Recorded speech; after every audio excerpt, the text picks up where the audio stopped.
Hello friends, welcome to CC Gurukul Lectures. Dear friends, in this session today we are talking on how to become an entrepreneur. आप entrepreneur कैसे बन सकते हैं और बताना चाहेंगे कि इस सेशन के लिए हमारे साथ हमारे स्टूडियो में मौजूद है मिस्टर भरत भारद्वाज और ये हमें बता रहे हैं कि किस तरह से आप entrepreneur बन सकते हैं। सबसे पहले हम स्वागत करना चाहते हैं एक बार फिर से मिस्टर भरत भारद्वाज का। सर आपका स्वागत है। और जैसे कि आपने बहुत सारे एग्जाम्पल्स दिए यहाँ पर, विदेशों के एग्जाम्पल्स दिए और साथ ही साथ अपने देश के भी एग्जाम्पल्स दिए। इससे पहले कि हम आगे बढ़े, मैं आपसे जानना चाहती हूँ कि किस तरीके के पैशन की जरूरत पड़ती है एक एंटरप्रेन्योर बनने के लिए, क्योंकि हम देखते हैं कि जो भी हम जीवन में बनना चाहते हैं उसके पीछे एक उद्देश्य छुपा होता है। जो आर्म फोर्सेज में जाना चाहता है वो कहता है कि मैं देश के लिए सेवा करना चाहता हूँ। डॉक्टर जो बनना चाहता है वो कहते हैं कि मैं पेशेंट्स का इलाज करना चाहता हूँ। पर एक एंटरप्रेन्योर बनने के पीछे क्या सोच, उसकी क्या आवश्यकता है? एंटरप्रेन्योर एक अपने आप में एक जो मेरे को जैसे बोलते हैं एंटरप्रेन्योर बग, यानी कि आपको काट लिया किसी कीड़े ने, जिसको एंटरप्रेन्योरशिप का हम बोलते हैं, तो वो बग जो है वो पैशन क्रिएट करता है जी। और पैशन ये है कि आपको लगता है कि बहुत दिली इच्छा है कि मैं समाज में एक प्रॉब्लम है उसको सॉल्व करने जा रहा हूं। तो एज एन एंटरप्रेन्योर आपका फोकस जो है, जितने भी एंटरप्रेन्योर्स हैं उनका फोकस प्रॉब्लम सॉल्विंग के ऊपर होता है। जो हम कहते हैं कि पैसा आ रहा है, जो हम देख रहे हैं बड़े बड़े बिलियंस डॉलर्स और दिखाई दे रहे हैं मॉडल बना, लेकिन ये it's a by product of that passion कि हमने एक प्रॉब्लम को सॉल्व करने के लिए एक सॉल्यूशन निकाला है और उस सॉल्यूशन पे पूरा ध्यान है, पूरी एनर्जी। एंटरप्रेन्योरशिप जर्नी जो है वो आसान नहीं है, बिल्कुल ये बहुत ही कठिन जर्नी है और इसमें बहुत सारी दिक्कतें आती हैं। सिर्फ आपको ध्यान रखना है कि आपको फोकस लूज नहीं करना है। 85% सिचुएशन आपके हमेशा अगेंस्ट ही मिलेगी, लेकिन आपको कैसे अपने आप को कंटेन करके और उसको सॉल्यूशन को निकाल कर, तो हम धीरे धीरे मैं आपको बताना चाहूंगा सारे अपने ऑडियंस को कि कैसे हम स्टेप्स लें और उसको कैसे हम लेकर जाएं आगे। तो आपने बहुत अच्छा सवाल पूछा है ये कि हम जो एंटरप्रेन्योर जर्नी है उसको शुरुआत क्या करें। उसमें पैशन तो बहुत है और एंटरप्रेन्योर का सबसे बड़ा कंट्रीब्यूशन है कि प्रॉब्लम सॉल्विंग एटीट्यूड, कि वो हर कुछ जो समस्या है उसको सॉल्व करना चाहते हैं वो लोग, जिससे लाखों करोड़ों लोगों का भला होता है और समाज का भला होने के बाद उनके साथ साथ उनको बेनिफिट भी मिलता है थोड़ा सा, जिसको हम मॉनेटरी बेनिफिट बोलते हैं। तो उससे वो प्रॉफिटेबिलिटी का बात, तो कोई भी सर्विस कोई भी प्रोडक्ट अगर वो लॉन्च करते हैं उससे प्रॉफिटेबिलिटी आती ही है, वो बाय प्रोडक्ट है उसका।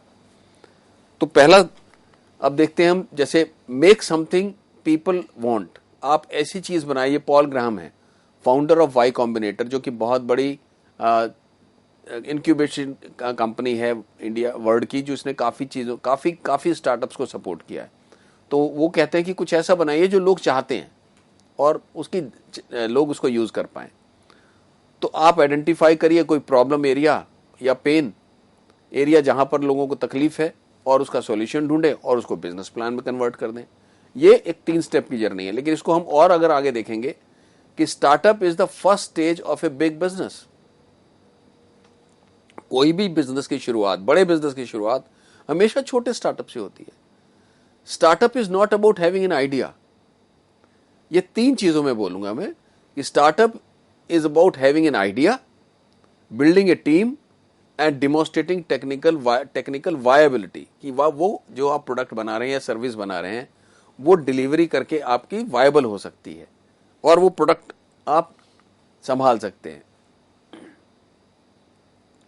Startup of a first stage of business, in other words, product works and then establishing what we call product market fit, which means that you can found and sold customers who are sure that you will have a good market. तो हमने एक product बनाया और उसको कुछ जगह test किया छोटी मार्केट में, कस्टमर्स को वो बहुत पसंद आया, वो वापस आए लेने के लिए। तो इसका मतलब वो प्रोडक्ट लाइक किया गया या वो सर्विस लाइक की गई कस्टमर्स द्वारा, और इसलिए वो मार्केट, फिर हम टेस्ट किया कि कितने लोगों में से कितने लोग हमारा मार्केट में से ले सकते हैं वो प्रोडक्ट, तो एक अच्छी मार्केट आपकी बन सकती है। अब इसमें आपको चाहिए कि क्या मैजिक नंबर है कस्टमर्स का for a typical technology product. आप देखिए अगर 20 से 100 कस्टमर के बीच में है अगर कोई नंबर आपके पास जहां पर आपके इतने कस्टमर्स आ गए, तो इसका मतलब कि वो प्रोडक्ट जो है मार्केट फिट है। अगर इतने कस्टमर्स बार बार आपके पास आ रहे हैं तो आप ट्राई कर सकते हैं उसको आगे बढ़ाने का। तो वो स्टेप्स हम डिस्कस करेंगे कि how to come up with a promising startup idea. It is all about पहली बात, जो आपके पास आइडिया आया, आपने पैशन देखा कि मेरे पे को इस आइडिया में पैशन है, मैं कर सकता हूँ। आप उसको बहुत सारी आज रिसर्च कीजिए। रिसर्च किस पे? आजकल इंटरनेट पे बहुत ज़्यादा रिसर्च हो सकती है। जितने भी सर्च इंजन हैं वहाँ पर आप देखेंगे बहुत सारी इन्फॉर्मेशन आपको मिल जाती है। फिर उसमें देखेंगे कि कौन सी चीज़ें तंग कर रही है, फिर उसी चीज़ को, एक फोकस को लेके अपना वाइडर पर्सपेक्टिव कीजिए, दुनिया को देखिए क्या क्या सॉल्यूशन हो सकता है, और उसके बाद एक मिनिमम वायबल प्रोडक्ट जिसको बोलते हैं हम MVP, वो बनाएं। फिर उसके बाद आप हेल्प लें। बहुत सारे टूल्स अवेलेबल आपको यूट्यूब पे मिल जाएंगे, गूगल पे मिल जाएंगे कि बिजनेस प्लान कैसे बनाया जाता है, कैसे पिच किया जाता है, इसके बारे में मैं आपको और भी आगे जानकारी दूंगा। और फंड्स कैसे क्रिएट करें और टीम कहाँ से लाएं, टीम कैसे बनती है। बिना टीम के कोई कंपनी नहीं बनती। आप अकेले सारा काम नहीं कर सकते। आप आर्टिस्ट हैं तो अलग बात है, राइटर है अलग बात है, लेकिन अगर आप कंपनी चलाना चाहते हैं तो उसके लिए आपको हर डिपार्टमेंट के स्पेशलिस्ट लोगों को इकट्ठा करना पड़ेगा, और वहां पर आपकी टीम बनेगी। टीम को गाइड करने के लिए एक लीडरशिप चाहिए, लीडरशिप के लिए पैशन चाहिए। वो सारी चीजें इंटरलिंक्ड हैं। तो हमने क्या किया, पहले आइडिया से प्रोडक्ट या सर्विस तैयार की, फिर हमने एक टीम तैयार की, फिर उसके बाद उसको एग्जीक्यूट किया जो प्लान था हमारा। अब हम देखें कि मार्केट फिट कैसे होता है वो प्रोडक्ट। एक स्ट्रॉन्ग वैल्यू प्रोपोजिशन बनाया हमने, जहां हम उसकी पोजीशनिंग करना चाहते हैं।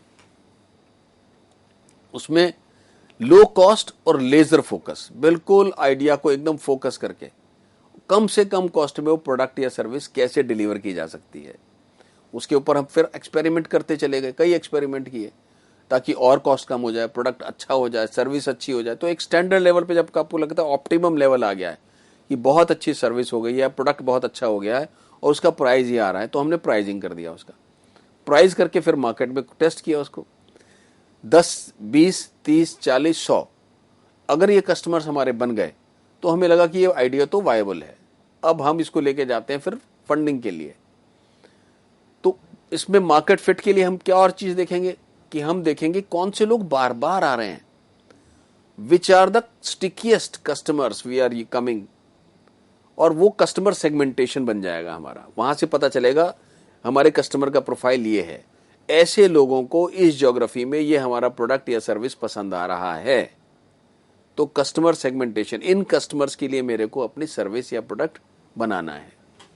तो इस तरह के कितने लोग हैं वो हमने देख लिया। मार्केट का साइज पता चल गया, मार्केट में कंपटीशन है तो कौन कौन है, और कंपटीशन में रिटेंशन, कितने कस्टमर्स को हम रिटेन कर पा रहे हैं, वर्ड ऑफ माउथ से कितना लोग हमारे पास आ रहे हैं, वायरल कैंपेन कितना कर रहे हैं, व्हाट्सएप पे हमारे को कितना भेज रहे हैं, फेसबुक पे कितने लोग लिख रहे हैं हमारे बारे में, ट्विटर पे कितना लिख रहे हैं। वो सारी चीजें हमारे मार्केटिंग को कंट्रीब्यूट कर रही हैं। और इसमें बहुत इंपॉर्टेंट चीज है, जो आपके लॉयल कस्टमर्स हैं या फर्स्ट टाइम कस्टमर्स भी, उनसे फीडबैक लेना। आपको कंटिन्यूअस फीडबैक लेना चाहिए और अपने प्रोडक्ट या सर्विसेज को जेन्युइनली उनके फीडबैक से इंप्रूव करते चलना चाहिए। उसको फिर हम पिवट करेंगे कि अगर जरूरत पड़ती है तो हम दोबारा उसको करके देखते हैं कि कितने लोग इसको लाइक कर रहे हैं। मार्केट रिसर्च साथ साथ चलता रहेगा। तो अब यस, हमारे पास क्या स्केल है, नया स्टेप्स है आइडिया से MVP से हमने प्रूव कर लिया, मिनिमम वायबल प्रोडक्ट बन गया, तो उसको हम स्केल कर देंगे। स्केलिंग से फिर उसको अब देखेंगे मोनेटाइज कैसे कर सकते हैं, कितना पैसा इससे जनरेट हो सकता है। तो पहले से दूसरी स्टेज में क्या रिस्क है, प्रोडक्ट का रिस्क है, वो हम इंप्रूव करते चलें। फिर जब छोटे प्रोडक्ट से बड़े स्केल करने जा रहे हैं, बड़ा बनाने जा रहे हैं, तो फिर मार्केट का रिस्क है, मार्केट साइज में कितना बनेगा। और फिर जब बहुत ही मोनेटाइजेशन के लिए जा रहे हैं एकदम, तब फाइनेंशियल रिस्क है। तो तीनों रिस्क को कवर करते हुए हमारे को प्रोडक्ट, मार्केट और प्रॉफिट का ध्यान रखना है, उसके हिसाब से अपने प्रोडक्ट को बनाना है। अब हम जाएंगे कि हमें पैसा कहां से लगेगा। जो मेरा पर्सनल एक्सपीरियंस है कि अगर आपका प्रोडक्ट तैयार है और आपके पास आप एक अंदाजा है कि ये प्रोडक्ट साल में कितना बिक सकता है, प्रोजेक्शन तैयार करेंगे, बिजनेस प्लान बना लेंगे कि हमारा कैश फ्लो कैसे रहेगा। तो पर्टिकुलरली आई वुड सजेस्ट कि मैंने जैसे सिडबी से रिक्वेस्ट किया, सिडबी ने हमारे को फंडिंग की, सिडबी का और जो लोन है वो बहुत ही लो रिस्क माना जाता है, यानी कि कॉस्ट वाइज इट इज़ 12 से 15% की आपको इंटरेस्ट रेट देना पड़ता है। और उसमें भी सिडबी जो है, जैसे बैंक कुछ 6 महीने या साल भर तक आपसे इंटरेस्ट भी नहीं लेंगे, यानी वो माफ़ कर देंगे, कुछ नहीं देना है आपको। मॉरेटोरियम पीरियड जिसको बोलते हैं, एक मॉरेटोरियम पीरियड बैंक देते हैं। तो इन्वेस्टमेंट लेने से पहले आपको लोन की तरफ जाना चाहिए, क्योंकि equity is the costliest funding. एक बार आपने किसी को मार्केट अपना शेयर दे दिया तो उतना हिस्सा आपकी कंपनी में से निकल जाता है। लेकिन फिर भी जब आपको लगता है आपका स्केलिंग बहुत ज्यादा तेजी से चाहिए और बैंक की जो सपोर्ट है वो एक लेवल तक काम करता है, जैसे हमारे केस में एक लेवल तक आ गया बैंक, उनने सपोर्ट किया, लेकिन उसके बाद हमारे को फंडिंग की जरूरत पड़ी, क्योंकि आप मल्टीपल लोकेशंस में लॉन्च कर रहे थे हम लोग, एशिया में, अफ्रीका में, south east Asia, middle east, सब जगह लॉन्च करना था हमें कंपनी को। तो एक साथ लॉन्च करने के लिए जब एक जगह प्रूव हो गया मॉडल, तब हम वो स्टेप ले सकते हैं और कन्विंस कर सकते हैं इन्वेस्टर्स को। इन्वेस्टर क्या देखता है? इन्वेस्टर देखता है 4 चीजें, कि मार्केट साइज कितना बड़ा है, कितने बिलियन का है, और आपने अपने प्रोडक्ट में, आपने कंपटीशन में अपने कितने बैरियर क्रिएट किए हैं, मोट जिसको बोलते हैं, कि आपने कितना हर्डल्स लगा रखे हैं कि बाकी लोग आपको कॉपी ना कर सकें। फिर क्विक स्केलेबिलिटी थ्रू रेप्लिकेशन, अगर उसी चीज को हम रेप्लिकेट करते जाएं तो कितनी तेजी से स्केल हो सकती है कंपनी। और चौथा और सबसे पहला इंपॉर्टेंट वो देखते हैं कि आपका खुद का प्रोफाइल, यानी एज ए ड्राइवर आप कैसे ड्राइव करोगे इस कंपनी को, आप में कितना पैशन है, आपकी क्वालिफिकेशंस क्या है, आपकी एक्सपीरियंस क्या है, वगैरह वगैरह, आपको नॉलेज कितनी है, वो सारी चीजें देखते हैं। तो इसलिए टीम का होना बहुत जरूरी है कि टीम आपके जो एक वीक पॉइंट है, दूसरा टीम मेंबर उसको वीकनेस को कंप्लीट कर देता है। तो ये 4 चीजें ध्यान रखेंगे आप, तो इन्वेस्टमेंट के लिए जा सकते हैं। अब हम देखेंगे कि काफी स्टार्टअप आते हैं और बहुत सारे स्टार्टअप्स फेल होते हैं। तो उसका कारण क्या होता है? उसका कारण जो पहला हम देखते हैं कि सबसे मार्केट को उस प्रोडक्ट की जरूरत नहीं है।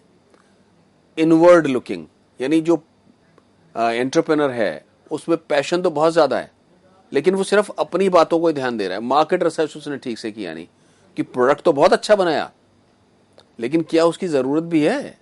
उतना बड़ा मार्केट है उस प्रोडक्ट के लिए? तो ज्यादातर स्टार्टअप की सबसे पहली गलती होती है कि मार्केट में जरूरत ही नहीं है उनके प्रोडक्ट की। तो 42% स्टार्टअप्स फेल होते हैं because there is no need for market. दूसरा, कैश फ्लो का ध्यान रखना। ये क्योंकि जो फर्स्ट जनरेशन बिजनेसमैन है, आप पहली बार बिजनेस करने जा रहे हो, आपको कैश फ्लो का पता नहीं चलता। बुक्स में कई बार दिखाई देता है कि कैश बहुत सारा हमारे पास अवेलेबल है, लेकिन हमारे बैंक में कैश नहीं है। प्रॉफिटेबिलिटी हाई, प्रोडक्ट बिक चुका है हमारा, लेकिन हमारे बैंक में पैसा नहीं आया है।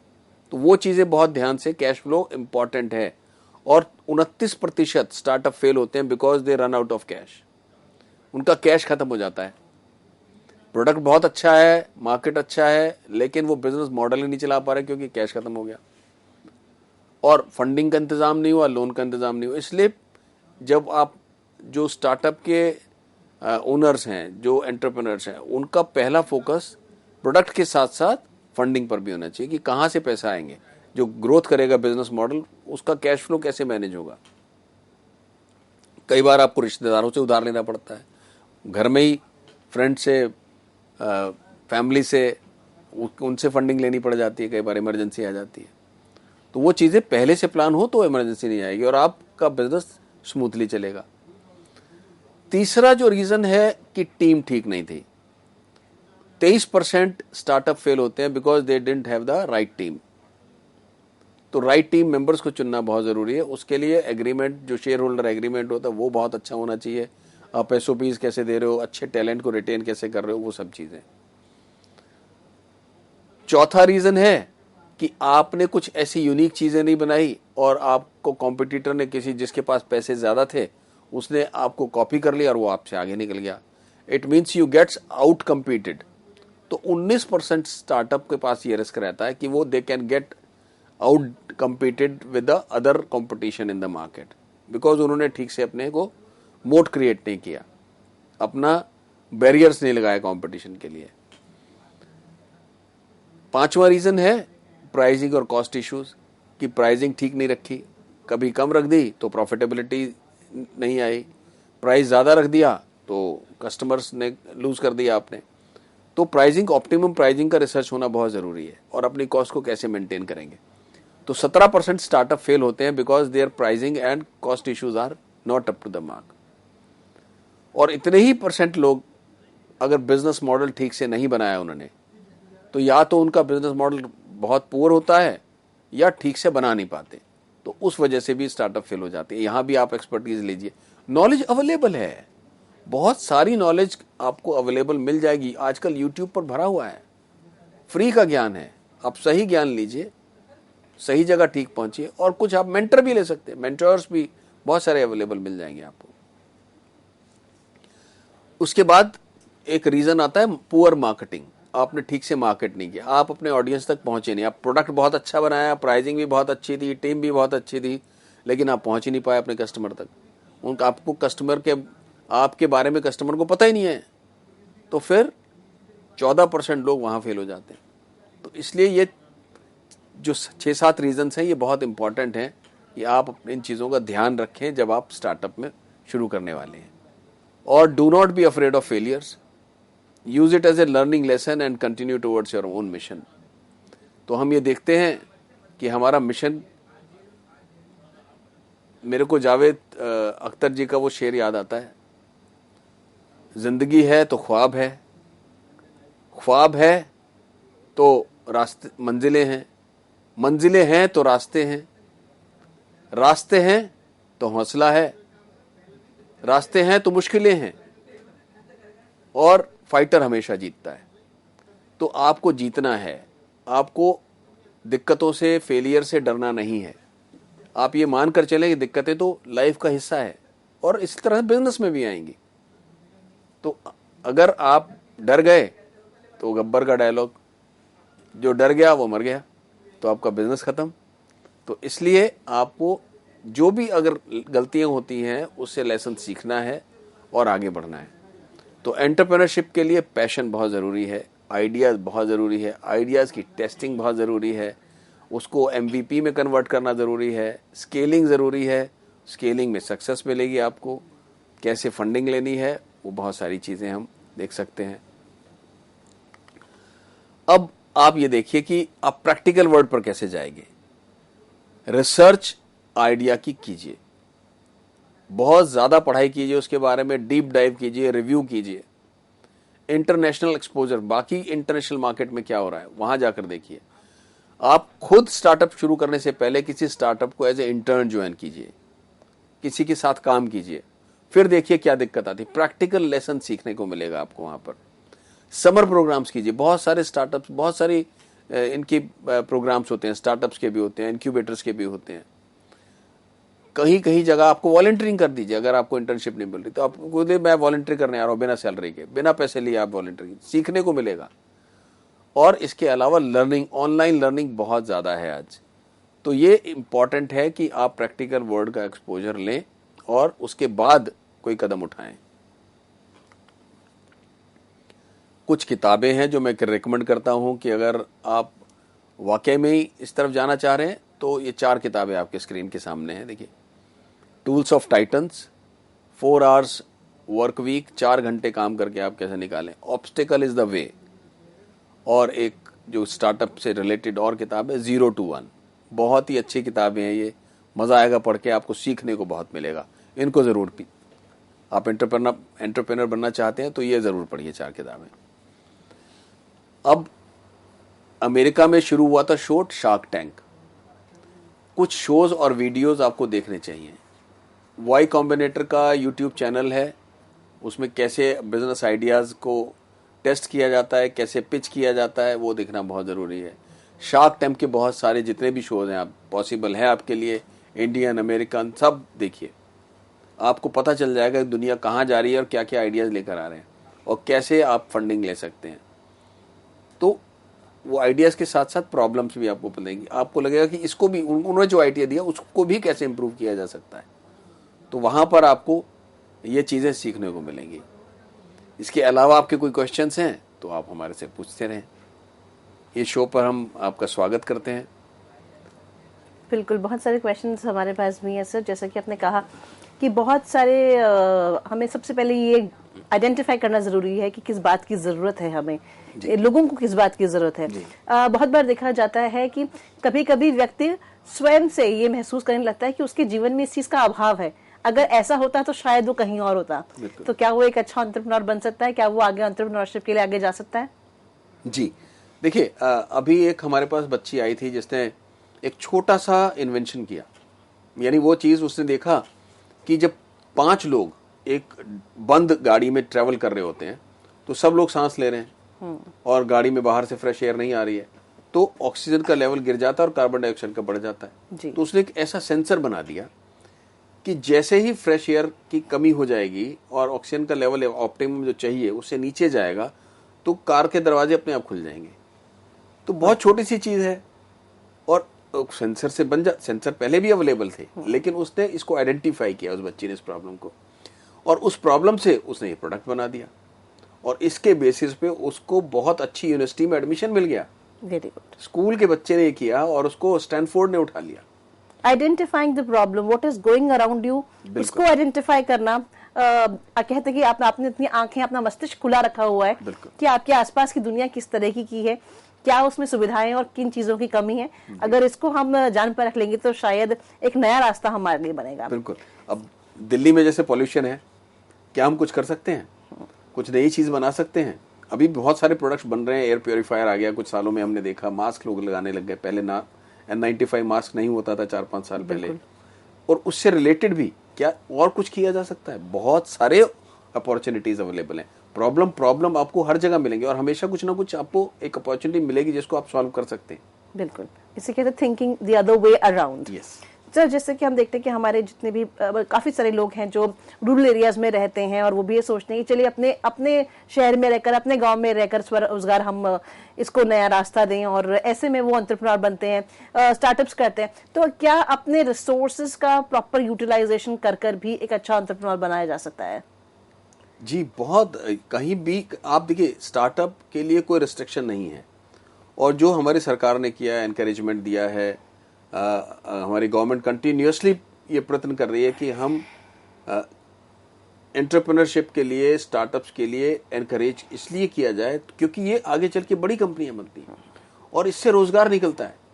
ये बहुत सारे, अगर this is direct contribution to the nation कि आप अपने देश के लिए कंट्रीब्यूट कर रहे हैं, इतने सारे लोगों के लिए जॉब्स निकाल रहे हैं, इतने सारे लोगों के लिए प्रॉब्लम सॉल्व कर रहे हैं और इकोनॉमी में कंट्रीब्यूशन कर रहे हैं। बिल्कुल।